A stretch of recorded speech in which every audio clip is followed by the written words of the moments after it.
अस्सलाम वालेकुम। चलिए शुरू करते हैं हमारी आज की वीडियो। तो हमारा पहला टॉपिक है इंट्रोडक्शन टू अलजेब्रा।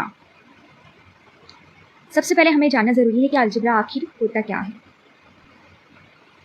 आप एक बुक और पेन लेकर बैठिए और शॉर्ट में नोट्स भी बनाइए। तो हम बात करते हैं अलजेब्रा के बारे में। आपने छठी, 7वीं और 8वीं जमात में, 9वीं जमात में पढ़े होंगे अलजेब्राई इबारतें। वो कुछ इस तरीके से थी: 4x की क़ुव्वत 2, 3x। मसावत से भी आप वाकिफ़ होंगे। मसावत का मतलब होता है दो अलजेब्राई इमारतों के बीच में का रिलेशन, जो कि हम बराबर की साइन से दिखाते हैं। जैसे कि मैंने यहाँ पर लिखी हूँ x जमा 3 बराबर 0। तो ये रिलेशन है x और 3 में। ये सब क्या होता है? ये अलजेब्रा होता है।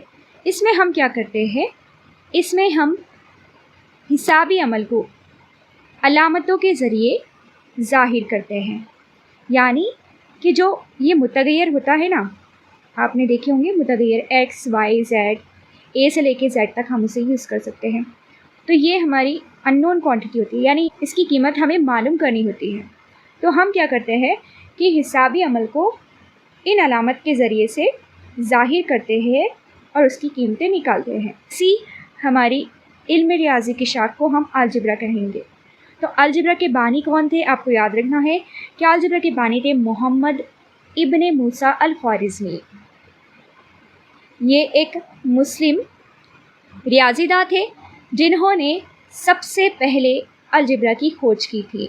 यानी कि उन्होंने हिसाबी अमल को अलामतों के ज़रिए से लिखा था और उनकी जो किताब थी उसका नाम था अलजब्र व अल मुकाबला। यही से जो वर्ड है अलजब्र, अलजब्र से निकाला गया है लफ्ज़ अलजेब्रा। ये आपको पेपर में नहीं पूछा जाता, लेकिन आपको पता होना चाहिए कि जो हमारे मुस्लिम रियाज़ीदान हैं उनके कितने कॉन्ट्रीब्यूशंस है आज के जो रियाज़ी है उसे डेवलप करने में।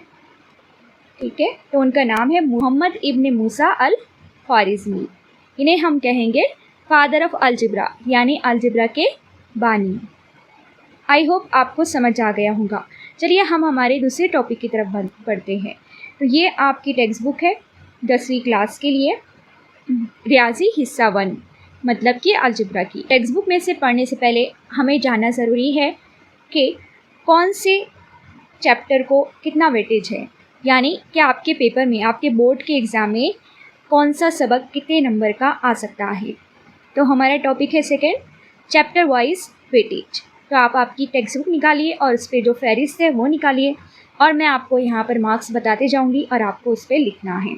सबसे पहला सबक है आपका दो मुतग़य्यरी खत्ती मसावतें। ये पूछा जाता है, ऑप्शन के साथ बताऊँगी मैं मार्क्स। ओके, इसका मतलब है कि ये थोड़े कम और ज़्यादा मार्क्स का हो सकता है।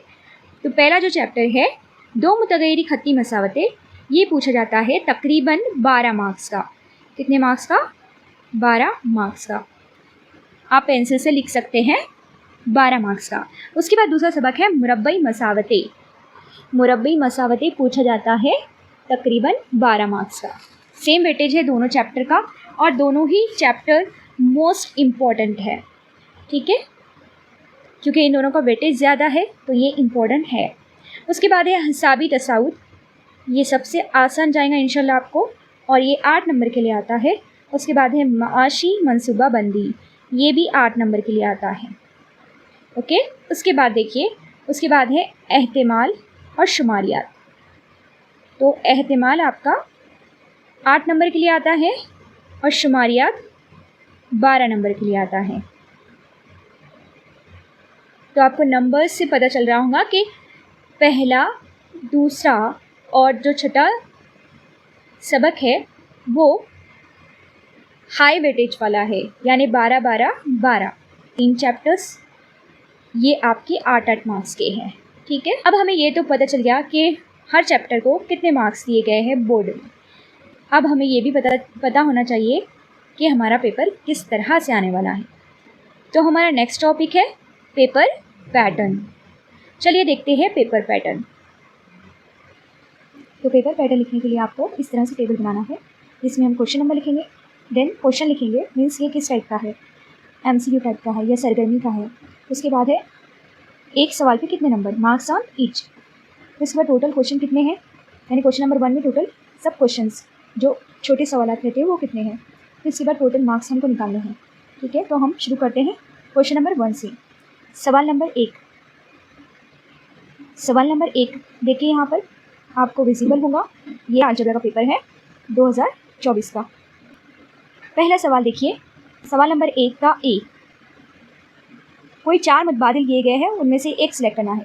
टोटल ऐसे हमको 4 सवाल मिलते हैं और 4 नंबर का ये, और जो मेन सवाल है वो भी 4 नंबर का है, यानी एक क्वेश्चन पे 1 मार्क आपको मिलेगा। ठीक है, तो हम यहाँ लिखते हैं, अब ब्रैकेट में डाल सकते हैं कि MCQ टाइप का है। MCQ मार्क्स कितने हैं, हर एक सवाल पे आपको 1 नंबर है, हर एक सवाल पर 1 नंबर है। टोटल सवाल आपके पास 4 रहेंगे, इससे टोटल मार्क्स हो गए आपके 4। पहले सवाल के ए में टोटल 4 नंबर का है। ठीक है, उसके बाद बढ़ते हैं हम आगे। अब देखिए साइड में पेपर में देखिए, सवाल नंबर 1 का बी, सारे सवाल आपको कंपलसरी करने हैं, यानी कि लाजमी हल करने हैं। चारों भी सवाल कितने नंबर के लिए आए हैं, 4 नंबर के लिए। तो हम लिख देते हैं यहाँ पर बी है, यहाँ पर भी हर सवाल पे 1 नंबर होगा और टोटल 4 सवाल आए हैं, इसलिए ये भी 4 नंबर का होगा। ठीक है, अब देखिए उसके बाद ही हमारा सवाल नंबर 2 है। सवाल नंबर 2 देखिए, 2 का ए, अमली काम को मुकम्मल कीजिए, यानी यहाँ पर एक्टिविटी दी गई है, कोई 2 एक्टिविटी दी गई है और 4 नंबर के लिए है, इसका मतलब एक एक्टिविटी आपको 2 नंबर के लिए हल करनी है। सवाल नंबर 2 का ए, ये एक सरगर्मी है, सरगर्मी, हर सरगर्मी पे 2 नंबर है और टोटल 2 सरगर्मी आपको हल करनी है, यानी हमारे 4 नंबर हो चुके हैं। उसके बाद आपको 3 सरगर्मी दी जाएंगी, उसमें से 2 हल करने हैं। उसके बाद देखिए सवाल नंबर 2 का बी, कोई 4 हल करने हैं 8 नंबर के लिए, यानी 2 का बी है और इसमें हर एक सवाल 2 नंबर का होगा, हर एक सवाल 2 नंबर का होगा और टोटल हमारे पास 4 सवाल है। इस तरह से हमें टोटल 8 मार्क्स हो जाते हैं। सवाल नंबर 3 फिर से एक एक्टिविटी दी गई है, सरगर्मी दी गई है और वो 3 मार्क्स की है और एक ही हल करना है। इसका मतलब हम लिखेंगे यहाँ पर सवाल नंबर 3 का ए, ये भी क्या है, एक सरगर्मी, सरगर्मी, और ये एक 3 नंबर की है, एक ही आपको हल करनी है, इसके लिए 3 नंबर हो चुके हैं। टोटल सरगर्मी पे देखिए 4 और 3, यानी ऐसे हमारे 7 नंबर सरगर्मी पे निकल रहे हैं, ये 4 और ये 3, 7 नंबर हमारे सरगर्मी पे निकल रहे हैं। उसके बाद का सवाल देखिए, 2 एक्टिविटीज़ आपको दी जाएंगी। सवाल नंबर 3 का भी कोई 2 हल करने हैं और टोटल 6 नंबर का है, तो आप यहाँ पर लिखेंगे सवाल नंबर 3 का भी हर एक पे 3-3 नंबर है और हमें 2 हल करने हैं, इसलिए टोटल 6 नंबर का हो जाएगा। अब अगला सवाल देखिए, सवाल नंबर 4, सवाल नंबर 4 में कोई 2 हल करने हैं, टोटल 8 नंबर के लिए, तो हम लिखेंगे सवाल नंबर 4, इसमें ए बी नहीं है, ये करने हैं हमको 4 नंबर का एक सवाल, टोटल 2 सवाल करने हैं, इसलिए टोटल मार्क्स हो गए हमारे 8। ओके, अब देखिए अगला सवाल, ये आखिरी सवाल है, सवाल नंबर 5, कोई एक हल करना है 3 नंबर के लिए, दो सवाल दिए जाएंगे, उसमें से कोई एक हल करना है 3 नंबर के लिए, तो हम यहाँ लिखेंगे सवाल नंबर 5, हर एक पे 3 नंबर और सिर्फ हमारे पास एक ही सवाल करना है। इस तरह से हमारे 3 नंबर हो चुके हैं। अब आप इस सब की कुल निकाल लीजिए और मैं कुल यहाँ पर लिख देती हूँ, इन सब की जमा कीजिए और आपको मिलेंगे 40 नंबर, यानी टोटल 40 नंबर का ये पेपर है। जैसे अलजेब्रा का है पेपर पैटर्न, सेम वैसे ही ज्योमेट्री का है। तो ये था आज की वीडियो में। Thank you so much for watching. Subscribe to your channel Seher Academy.